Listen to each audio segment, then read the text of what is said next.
आप देख रहे हैं PB news Uttar Pradesh. Channel को लाइक एवं सब्सक्राइब करें, बेल आइकन दबाना न भूलें।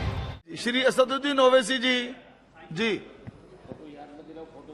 बहुत शुक्रिया सर, आपने मुझे आज एक तारीखी बहस पर बोलने का मौका दिया।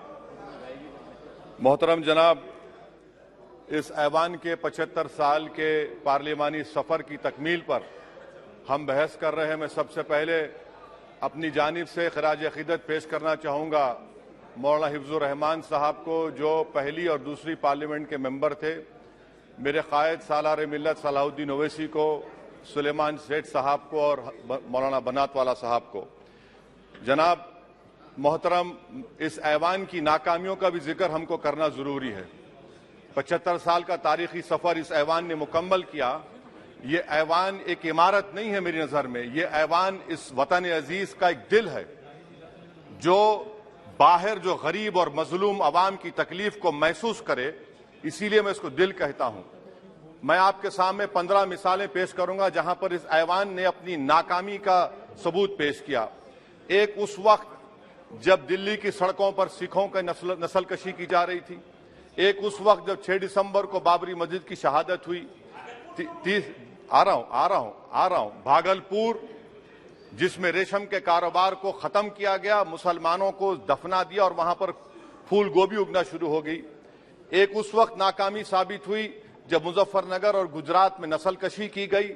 एक उस वक्त सर जब हम देखते हैं कि मुंबई की सड़कों पर इंसानियत का नंगा नाच हुआ।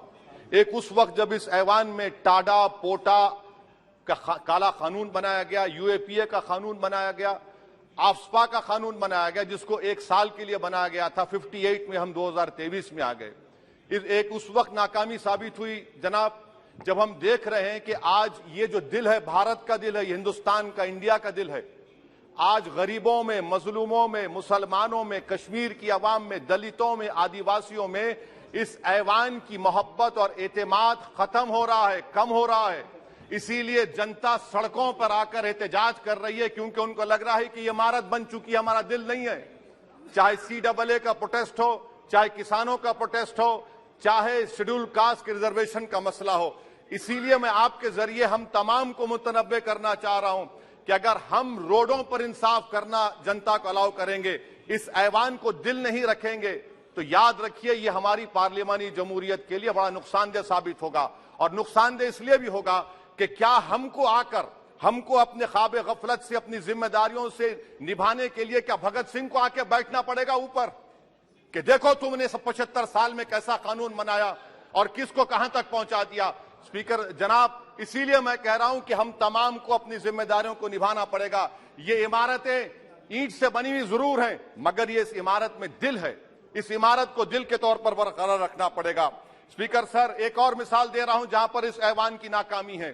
सर, अब तक लोकसभा के कितने 899 मेंबर कामयाब हुए। अब बताइए सर, पार्लियामेंट्री जमहूरियत में, शराकतदारी की जमहूरियत है, रिप्रेजेंटेटिव फॉर्म ऑफ डेमोक्रेसी में 8,999 में कितने मुसलमान कामयाब हुए?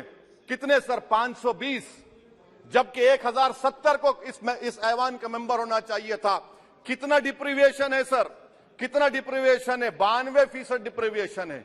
इस मौजूदा पार्लियामेंट में स्पीकर साहब सिर्फ 26 हैं, 14% मुसलमान और सिर्फ 4.8 उनका रिप्रेजेंटेशन है। बताइए, हम वोट डालने वाले बन गए, वोट लेने वाले नहीं बने। या तो हकीकत यह है कि आप वोट डालना नहीं चाहते उनको, आप सबको वोट डालेंगे, मगर जहां पर मुसलमान आएगा वो कामयाब नहीं होगा। बताइए, जब दिल में एक 14% आबादी की नुमाइंदगी नहीं होगी तो आप क्या फैसले करेंगे? क्या इस ऐवान को हम कहेंगे कि ये रिप्रेजेंटेटिव फॉर्म ऑफ डेमोक्रेसी है? स्पीकर साहब, मैं आपको एक और मिसाल देना चाह रहा हूं। बाबा साहिब अंबेडकर ने सही कहा था, अंग्रेज उस जमाने में पार्लियामेंट बुलाते थे टैक्स बढ़ाने के लिए। हम उसी रास्ते पर जा रहे हैं, हम उसी रास्ते पर जा रहे हैं। हम तो बाबा साहब अंबेडकर को हमने सच साबित कर दिया। स्पीकर सर, आखिर में मैं आपको बताना चाहूंगा कि आज आप देखिए कि चाणक्य ने क्या कहा था। चाणक्य ने सही कहा था। चाणक्य ने सही कहा था कि जब राज चलाने वाले व्यापारी हो जाएंगे तो उस राज के लोग भिखारी हो जाएंगे। आज ये वक्त आ चुका है सर, आज ये वक्त आ चुका है कि क्या first pass the post system इस देश के लिए सही है? या फिर हम प्रोपोर्शनल फॉर्म ऑफ रिप्रेजेंटेशन को फॉलो करेंगे। First pass the post system, जिसके पास एक मजहब का वोट होगा, जिसके पास दौलत होगी, वही इस ऐवान में आ रहा है। इसीलिए हम कह रहे हैं कि आप इस जमहूरियत की नाक, कहीं ये जमहूरियत कमजोर ना हो जाए, मुझे इस बात का डर है। सर आखिर में मैं खत्म करने से पहले एक बहुत बड़े शायर ने कहा था, उस पर खत्म करना चाहूंगा कि अभी चिरागे सरे राह को कुछ खबर ही नहीं, अभी चिरागे सरे राह को कुछ खबर ही नहीं, अभी गिरानिए शब में कमी नहीं आई, अभी गिरानिए शब में कमी नहीं आई, निजात दीदे दिल की घड़ी नहीं आई, चले चलो कि मंजिल अभी नहीं आई। स्पीकर साहब, आखिर में याद रखिए एक बात को मैं सबसे कह रहा हूं कि पिच बदलने से गेम नहीं बदलता, गेम को बदलना पड़ेगा। आप पिच बदल रहे हैं, वरना याद रखिए जब तक हम अपने जमहूरी उसूलों पर, रूल ऑफ लॉ पर, संविधान पर अटूट अमल नहीं करेंगे, वरना याद रखिए कहीं नई इमारत भी हिटलर की राइक्सटैग की इमारत ना साबित हो जाए। बहुत बहुत शुक्रिया सर।